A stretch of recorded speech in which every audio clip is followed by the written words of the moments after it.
Hey everyone, welcome back to our channel. Thanks for joining us for episode 2. We are the Midwest Mamas raising the bar for special needs. I just want to take a second and reintroduce the lovely mamas to you. I'm Annie Smith, author of Raising Different Disabilities. We have Miss Trista Heffner, co-author of The Hurricane Heffners.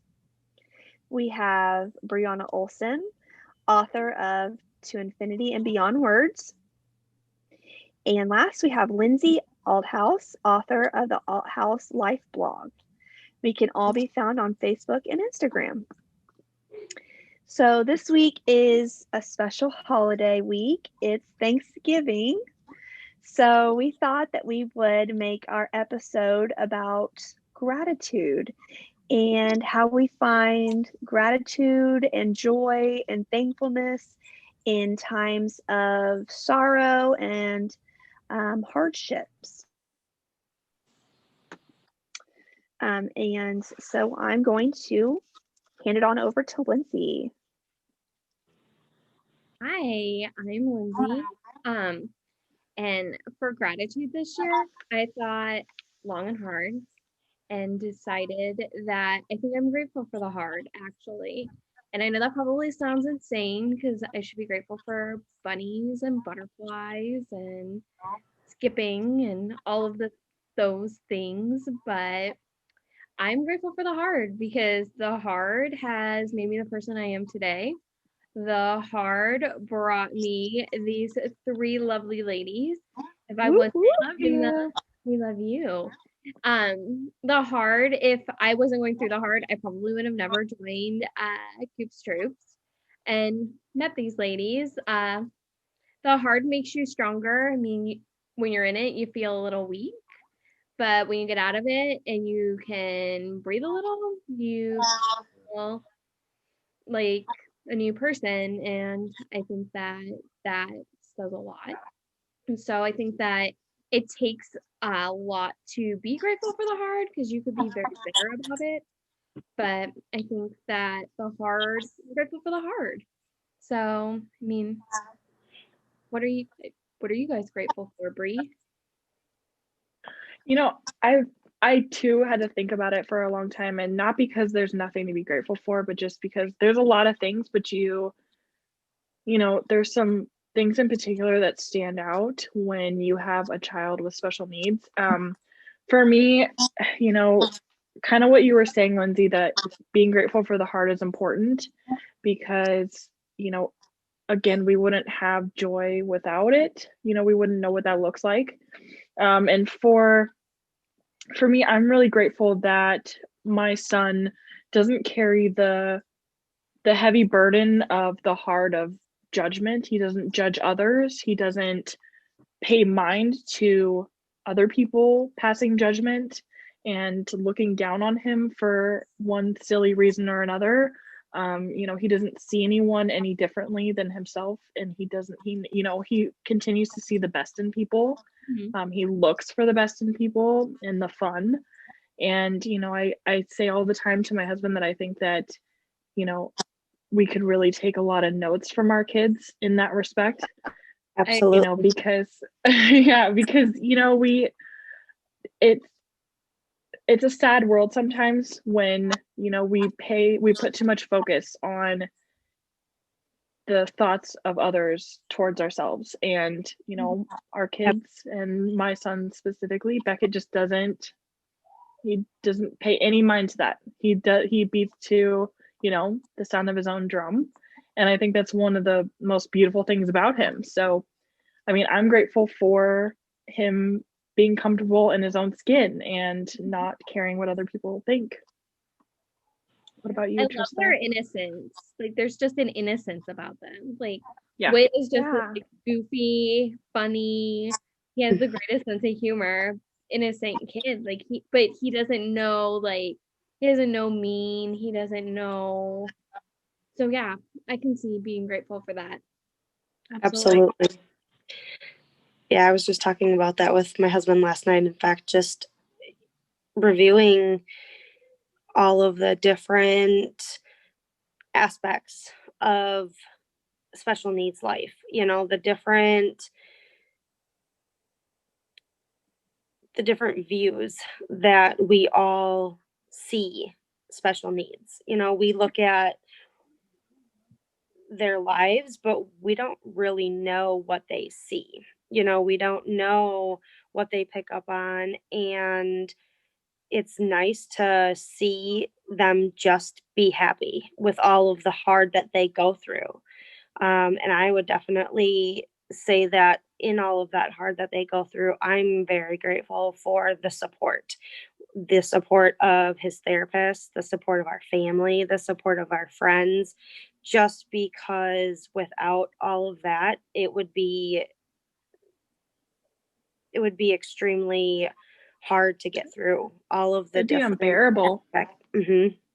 all of the different aspects that they go through. You know, they go through so much hard to live in this hard world, and for them to, like you said, how Beckett is just in his own element and doesn't care. You know, I admire that. I said that to my husband the other night. I admire that David walks around with a smile on his face and scripts his favorite scenes, and he doesn't care who's listening. He doesn't care who's paying attention. It makes them happy. It does.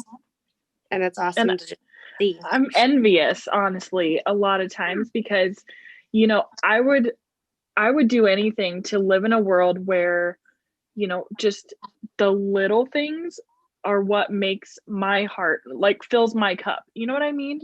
And sometimes that is our reality, but, you know, it's almost like as adults, you kind of have to search for it. You have to really kind of dive in to try to find that. And for him, it just comes naturally. For all of our kids, I think it comes naturally in that way. And, you know, again, I'm just really envious of just that mentality and just being born with a carefree attitude. You know, I mean, it's like it's kind of a weird concept, because we're all born exactly the same way without any, you know, and you're just molded into a certain, and it's just strange how, you know, our kids stay in the way that they just live their best life every single day. I mean, they have their tough moments, of course, they have those hard parts, but it makes it makes everything, all the wins, that much bigger, and there is no small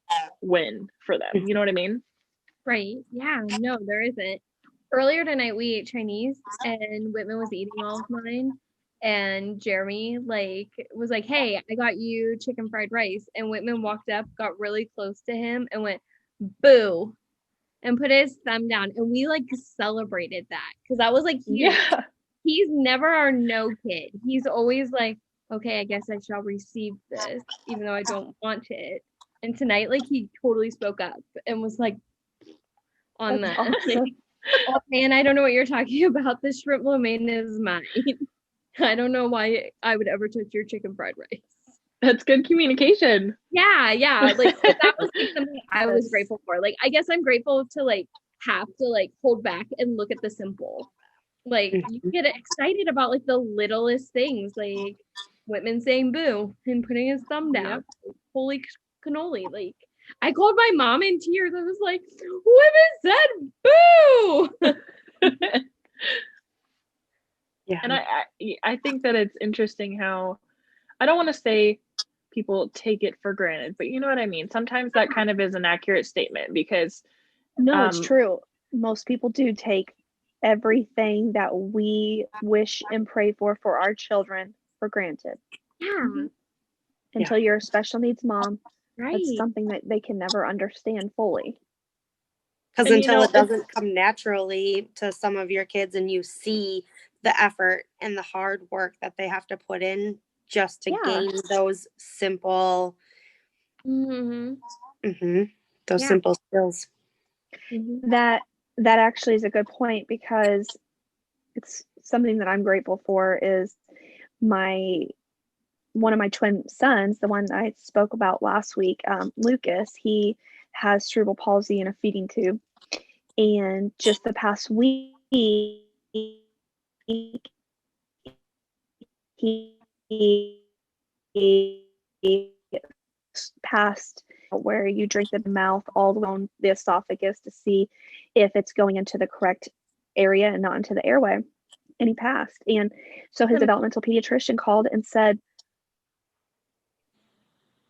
go ahead and let him eat. So for years, we have done nothing but wish that this could happen. And he's doing it. He's sustaining his life. He's drinking, he's eating, I am so proud of him, and he is so proud of himself. And I am so grateful for that. But that is something that people take for granted.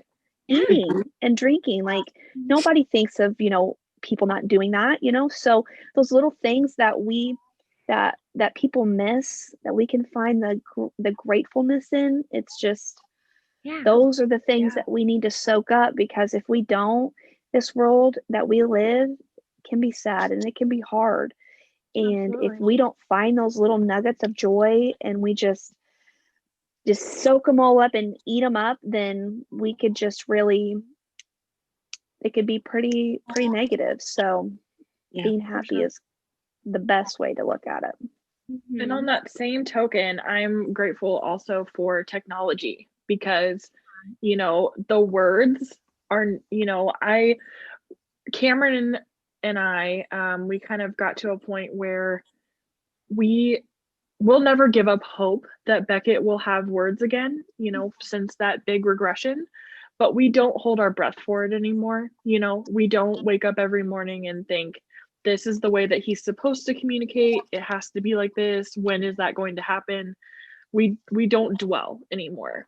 We very much are firm believers in, whatever kind of communication works best for him, we will open-heartedly accept that and learn it and master it, and we'll do it to the best of our ability. It doesn't matter what it looks like. It doesn't matter if it's sign language or if it's on a device. And that just happens to be the way that we're working with right now, for us, is on a device. And so without technology, that gives thousands and thousands and thousands of people a voice every single day. And it's one that one that children like mine wouldn't have if that was not a thing. Life would be so much more difficult without it. True. And so it is. It's so true. Whitman uses an AAC device too, and we love it. Like, one day he was very upset and we had no clue why. And normally, like, he will point at the food that he wants. He doesn't necessarily use his AAC device on a regular basis at home, because he feels as a person we should instantly know what he needs. Same. He finally got it out and asked for a Band-Aid. We never would have thought that he would ever want a Band-Aid, because he didn't have a cut or anything, but he was like, I want Band-Aid. And so we gave it to him, and he pointed at the exact spot he wanted it, and we put it on him. He walked away, and I was like, that's so cool. That's so awesome. The technology gives us hope, like hope for the future. Like, so much more is going to happen. Right. And Absolutely. And hope for me is a lot of, when both of my kids were first diagnosed, it's hard to see hope. It's hard to see past just the diagnosis and like the future. What I say I have is realistic hope. Like Bri was mentioning, that we don't dwell on the fact of what if he isn't going to talk, but we have realistic hope that he may not talk, but if this is what it is right now, and we're going to be grateful for what we have. And it also gave me, from realistic hope, it also led me down the path of having faith and finding faith in God that I never had before. Whenever I was young, I knew my children had led me down the path of finding out why my children are the way that they are, or what's going to happen, or where's this hope going to be, and finding my faith in Jesus has really given me that hope. And I am so grateful for that. And my kids gave me that. So That's beautiful. Amazing. Absolutely. That's awesome. So, yeah, I would say that Whitman restored my hope in faith just because of everything that we went through. Like, there's no other explanation for him even being here other than God. So I know that I probably haven't been the best Christian over the last half a decade, but I think that having kids and knowing the miracle that they are, I mean, you kind of have to believe in God when your kid's on life support, and you just really want the best for them. You wonder what kind of life they're gonna have. So yeah, I would say that too. Like, I would definitely say that my kids brought me closer to God, and I'm grateful for that, like 100%. So, Well, I'm right there with you. I mean, yeah. When I've talked to a little bit about it on my blog. Beckett had an older brother named Caden, and we lost him unexpectedly in 2013 from some, unforeseen prematurity complications because he was just as early as Beckett was. And that really rattled us, that really, really shook the faith that I had, really to the core. And it kind of left me with questions, and it left me in kind of an interesting place.